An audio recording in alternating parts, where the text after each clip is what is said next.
Have you ever promised yourself this is the last time? The last time you would answer their message. The last time you would forgive them. The last time you would let them hurt you. But somehow, you always went back. You knew the relationship was draining you. You knew it was destroying your confidence. You knew you cried more than you smiled. Yet leaving felt impossible. Most people call this love. But psychology tells a very different story. Because what if you're not actually in love?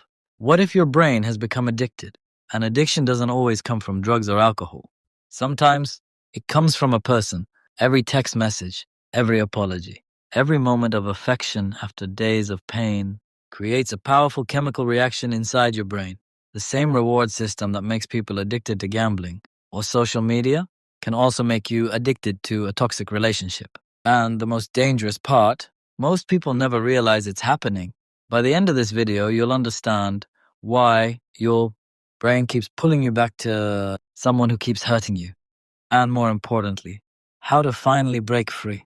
Many people believe that if they can't leave someone who hurts them, it means they truly love that person. But psychology shows us something deeper. Sometimes what keeps a person attached is not love, it's the emotional cycle they have become trapped in. Imagine someone who makes you feel incredibly special one day. They listen to you, they hold you. They make you feel like you are the most important person in the world. But then suddenly, they become cold. They ignore you. They make you question your own value. And you start searching for the person they were before. You keep thinking, maybe they will change. Maybe the loving version of them will come back. Maybe if I try harder, everything will be okay again. And this is where the brain creates a dangerous connection. You don't become attached only to the person. You become attached to the moments when they finally make you feel loved again. The good moments become so powerful because they come after pain. And slowly, you start accepting the pain just to experience those small moments of happiness. You are no longer chasing a healthy relationship. You are chasing the feeling you had at the beginning. And that is why leaving can feel impossible. Now comes the question that surprises most people. Why does it feel so painful to walk away, even when you know the relationship is hurting you? The answer lies inside your brain.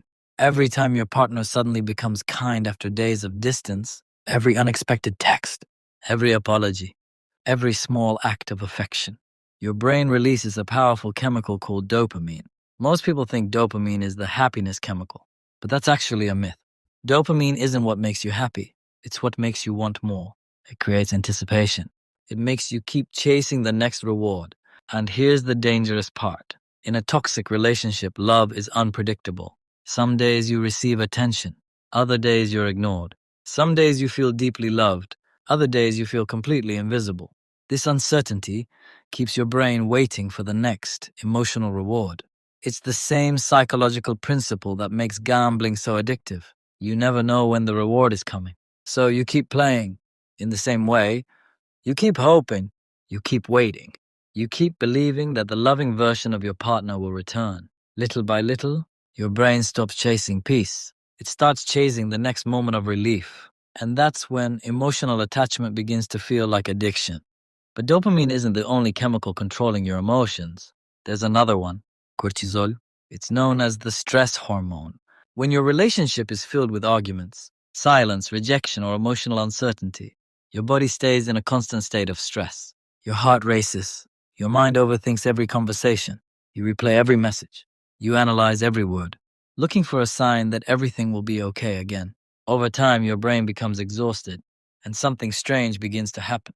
The moments of peace start feeling incredibly valuable, not because they're truly amazing, but because they temporarily stop the emotional pain. It's like finally taking a deep breath after holding it for too long. That's why even the smallest act of kindness from your partner can feel overwhelming. A simple hug, a short phone call, a single message saying, "I miss you," suddenly, all the pain seems to disappear. For a moment, you convince yourself that things are finally changing.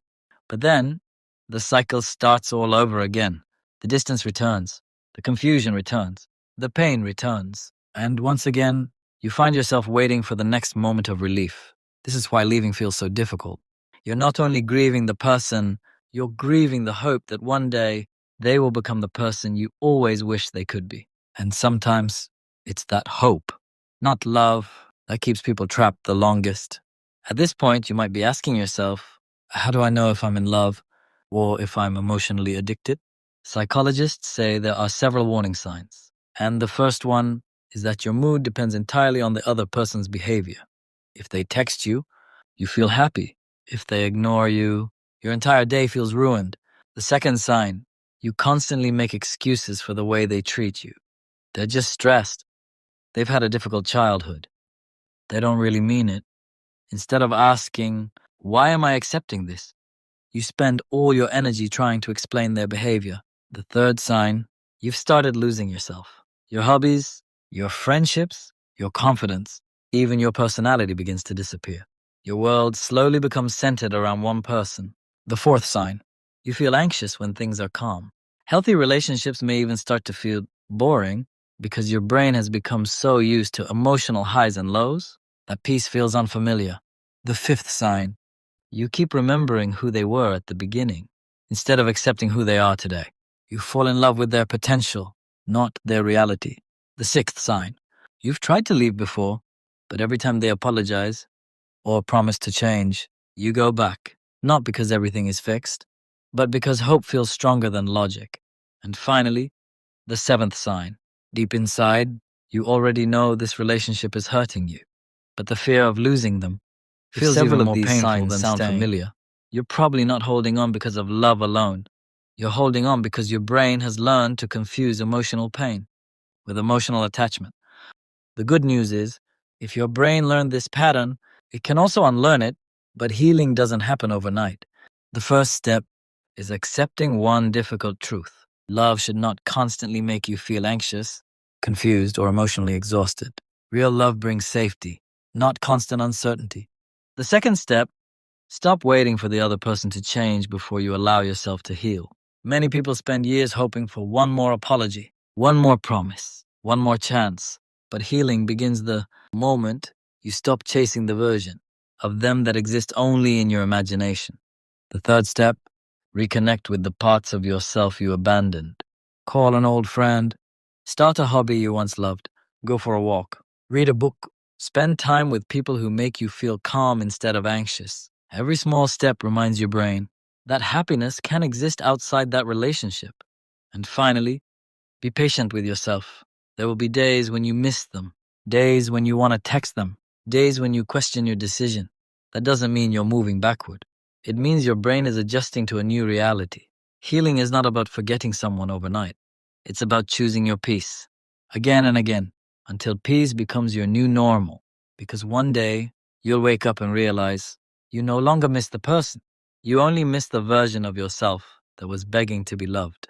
And when you find that version again, you'll understand something that changes everything. The greatest relationship you'll ever build is the one you have with yourself. Thank you for watching. If this video helped you understand yourself a little better, don't forget to like, subscribe, and share it with someone who might need to hear these words today. Before you leave, I want you to remember one thing. If someone truly loves you, you shouldn't have to constantly earn their love. You shouldn't have to beg for attention, question your worth, or spend every day wondering if you're enough. The right person won't make you feel addicted to their presence. They'll make you feel safe in it. And if you're struggling to let go of someone who keeps hurting you, don't judge yourself. Your brain was simply trying to protect you, using patterns it believed would keep you connected. But now, you know the truth. And once you understand the pattern, you have the power to break it. Healing isn't about becoming someone new. It's about becoming yourself again. The version of you who smiled without fear, who loved without anxiety, who believed they deserve kindness. Never forget, you deserve a love that brings peace, not confusion. Respect, not fear. Consistency, not uncertainty. Because the healthiest relationships don't make you lose yourself. They help you find yourself. Thank you for spending your time with me today. If this video gave you a new perspective, please like this video, subscribe to the channel, and share it with someone who may need to hear these words. Sometimes, one video can change the way someone sees their entire life. See you in the next video.